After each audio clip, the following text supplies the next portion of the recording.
મારું નામ સપના છે. હું સુરત શહેરમાં રહેતી. આજે મારા લગ્ન છે. મારા 1000 વાર ના કરવા છતાં મારા મમ્મી પપ્પાએ મારા લગ્ન એક નાની કંપનીમાં કામ કરતા છોકરા સાથે નક્કી કરી દીધા. મને આ લગ્ન મંજૂર ન હતા, કેમ કે હું કોલેજમાં એક છોકરાને પ્રેમ કરતી હતી, પણ હું મારા મમ્મી પપ્પા સામે કંઈ બોલી ન શકી અને આજે મારા લગ્ન થઈ ગયા. મારી કિસ્મત ફૂટેલી હતી એવું કહેવામાં આવે કંઈ યોગ્ય નથી. લગ્ન થઈ ગયા અને હું મારા પતિ સાથે સાસરી પહોંચી અને મુસાફરી કરી હતી. 5 કલાકની મુસાફરી પછી તેમના ઘરે પહોંચી. 2-3 દિવસની બધી પૂજા વિધિ થયા પછી હું મારા રૂમમાં ગઈ હતી. સાચે કહું તો હું પોતાની કિસ્મત પર રડી રહી હતી. બીજું તો કંઈ કરી શકતું ન હતી. થોડીવાર પછી મારા પતિ મારા રૂમમાં આવ્યા. મેં તેમને સામે જોયું તો મને ગવાર હોય તેવા લાગ્યા. તેમનો રંગ થોડો શ્યામ અને એમને જોઈને ગુસ્સે ચડી જતી હતી. મારી સામે આવીને બેસી ગયા અને મારી સામે હસવા લાગ્યા. મને એને જોવું અને હસવું બિલકુલ પણ સારું ન હતું લાગે. મને કહેવા લાગ્યા, હું ખૂબ નસીબદાર છું. મને તારા જેવી સુંદર અને ભણેલી પત્ની મળી છે. મને એટલો ગુસ્સો આવી રહ્યો હતો કે મેં તરત જ જવાબ કહી દીધો. મારી કિસ્મત ફૂટેલી હતી કે મને તમારા જેવો અભણ અને ગવાર પતિ મળ્યો છે. આ સાંભળતા જ તેમના ચહેરાનો રંગ ઉડી ગયો. હું ભૂલી જઈશ શું કરતી હું. મને ખૂબ જ ગુસ્સો આવી રહ્યો હતો. મારા લગ્ન નહોતા કરવા છતાં મારા મમ્મી પપ્પાએ મારા જબરજસ્તી લગ્ન કરાવી નાખ્યા. કહેતા હતા કે છોકરો બહુ સારો છે, ખાનદાની છે, ખેતીવાડી અને જમીન પણ ઘણી છે, પોતાની ખેતી કરે છે. સાચે ખૂબ જ ખુશ રહીશ. પણ ખાલી ખાનદાન અને પૈસા જ બધું સુખ હોય છે? શું મારી કોઈ ઈચ્છા નહીં હોય? મારું મન નહીં હોય? મારું મન નફરતથી વિચારવામાં ભરાઈ ગયું. તમારો મારે શબ્દોમાં વિરોધમાં જઈ રહ્યા હતા અને હું ગુસ્સામાં પોતાના પતિને ઘણું બધું સંભળાવી રહી હતી અને તેમના પર ખૂબ જ ગુસ્સો આવી રહ્યો હતો. એવું લાગી રહ્યું હતું તેમના ઉપર જ આ બધું સાંભળી આશીષ રડવા લાગ્યા. સપના તું આવી રીતે કેમ બોલી રહી છે? સાચું કહી રહી છે. હું તમારી ઓકાત જ નથી.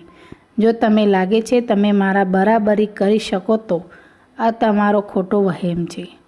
પોતાનું મોઢું જોયું છે દર્પણમાં કે ના દેખાવ ખબર નહીં. મારા મમ્મી પપ્પાએ તમારામાં શું જોયું? મારી તો જિંદગી જ બરબાદ થઈ ગઈ. મારો બધા જ ગુસ્સો આશીષ ઠલવીને હું રોવા લાગી. આશીષને સમજાતું ન હતું કે આગળ શું કહીને. રોતા રોતા તેણે કહ્યું, એક છોકરાને હું પ્રેમ કરું છું, તમારી સાથે રહી શકું નહીં. મારી બધી વાતો સાંભળીને તે ખૂબ જ હેરાન થઈ ગયા અને કહેવા લાગ્યા, સપના તું આ બધું શું કહી રહી છે? મને કંઈ ભાન છે? આ મને ખબર છે હું શું કહી રહ્યો છું. જેને પ્રેમ કરું છું તમારા જે થાય એ કરી લેજો. ઉપરનાથી ડરતી નથી. હું તમારે કોઈ બરાબર નહીં થઈ શકે. આ બધું સાંભળીને આશીષની આંખોમાં આંસુ આવી ગયા અને તે રૂમની બહાર જતા રહે. પણ આ હકીકત વધે છોકરાને પ્રેમ કરતી હતી. અમે બંને એકબીજા સાથે કલાકો સુધી વાતો કરતા અને મને સમજાતું ન હતું તો મને ત્યાંથી કોઈ ફરક પડતો ન હતો કે તે મારી સાથે રહે કે ના રહે. જેમ હોય તે બસ આખો દિવસ પોતાના નસીબ વિશે વિચારતી રહેતી અને મારો પ્રેમ મેહુલ વિશે વિચારતી રહેતી. મારી પાસે જે ફોન હતો તે લગ્ન પહેલાં જ મમ્મી પપ્પાએ મારી પાસે લઈ લીધો હતો, કેમ કે આ ગામડામાં સ્ત્રીઓ ફોન વાપરતી ન હતી અને મેહુલને ખૂબ જ યાદ આવતી હતી. એટલે મેં પોતાની શરમ મૂકીને આશીષ પાસે ફોન માગ્યો અને કહ્યું કે મને મેહુલની ખૂબ જ યાદ આવે છે, મારે તેની સાથે વાત કરવી છે. આશીષ મારી તરફ હેરાનથી જોવા લાગ્યા. મેં તેમના હાથમાંથી ફોન લઈ લીધો. હવે મેં પોતાની બધી શરમ મૂકી દીધી હતી. સામે જ મેહુલની વાતો કરી રહી હતી. મેહુલ પણ બિચારો ખૂબ જ પરેશાન હતું. તેની પોતાની હાલત સંભળાવી રહી હતી અને હવે મારી રોજ આદત થઈ ગઈ હતી. હું રોજ મેહુલની સાથે આશીષના ફોન પરથી વાતો કરતી અને સામે આશીષ મારી સામે જોતા રહેતા. એક દિવસ મેહુલને મારા લગ્ન કરવા માટે તૈયાર કર્યો હતો. એ દિવસ ફોનમાં નેટવર્ક સરખું નહોતું આવતું, એટલે હું વાત કરતાં કરતાં બહાર ગઈ.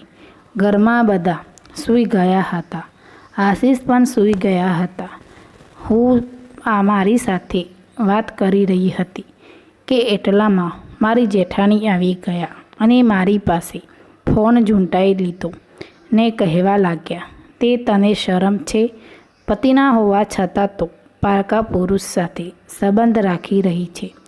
થોડી પણ શરમ નથી આવતી તને? કદાચ મારા જેઠાણીને બધું સાંભળી લીધું હતું. મને જોર જોરથી રાડો પાડીને ખીજાઈ રહ્યા હતા.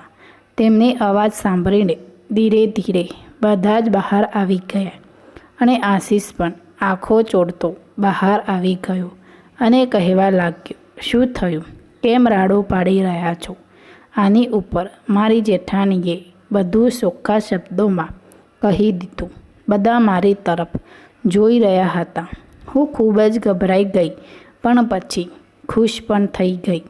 ચાલો, હવે બધાને ખબર પડી ગઈ તો આ લોકો મને પિયર મોકલી દેશે અને પપ્પા પણ મારાથી પરેશાન થઈને મેહુલ સાથે લગ્ન કરાવી દેશે. પણ એવું કંઈ થયું નહીં. આશીષ તરત જ મારી તરફ કહેવા લાગ્યા કે મને મારી પત્ની ઉપર વિશ્વાસ છે. પોતાની બહેનપણી સાથે વાતો કરે છે, પરંતુ તેમને મને કંઈ પણ બોલ્યા નહીં. એ મેહુલને મને ચોખ્ખું કહી દીધું કે હું તારા સાથે લગ્ન નહીં કરી શકું, કારણ કે એ પણ કોઈ બીજી છોકરીને પ્રેમ કરતો હોય તો.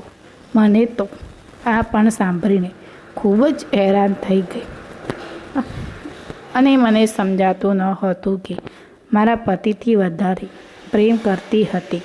એ મને દગો આપી રહ્યા હતા. અને પછી હું ખૂબ જ રડી રહી હતી અને ખૂબ ધીરે ધીરે મને લાગ્યું કે લગ્ન પછી પતિ સિવાય બીજા પુરુષને પણ પ્રેમ કરવો એ સારું નહીં. અને હવે હું પણ આશીષને પ્રેમ કરવા લાગી અને અત્યારે અમે બંને સુખીથી જીવન જીવી રહ્યા છીએ.